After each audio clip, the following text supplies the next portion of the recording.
Bu uyni olsangiz aniq yutuqda bo'larkansiz. Chunki to'rxona deb sotilyapti-ku-ya, lekin yana shunaqangi joyi bor ekanki, o'sha yerni o'zini yana ikkita xona qilib olsa bo'larkan.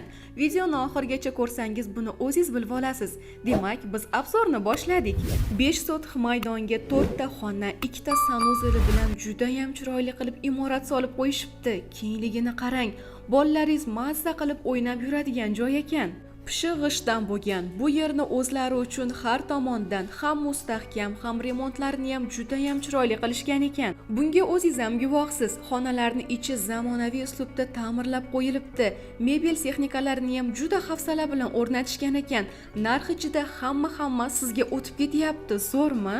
Gaz, svet, suv, kanalizatsiyada muammo yo'q. Isitish uchun esa atapniye va teplый pol qilingan. Besetkali so'rilar, yozgi oshxonalarni siz ham ko'rdingizmi? Mazza-yu va огород qismi ham kattagina, 10 dan ortiq mevali daraxtlari bor ekan. Yozda dasturxoningiz har kuni bog'ingizdan chiqqan mevaga to'lar ekan. Yuqorida aytganim esa mana shu podvalni ko'ring, xonalarga bo'lib yashash uchun joy qilib olsa bo'lar ekan, to'g'rimi? Narxini shuncha sharoit, ichidagi hamma narsasi bilan 115 ming yana kamaytirib beramiz deyishmoqda.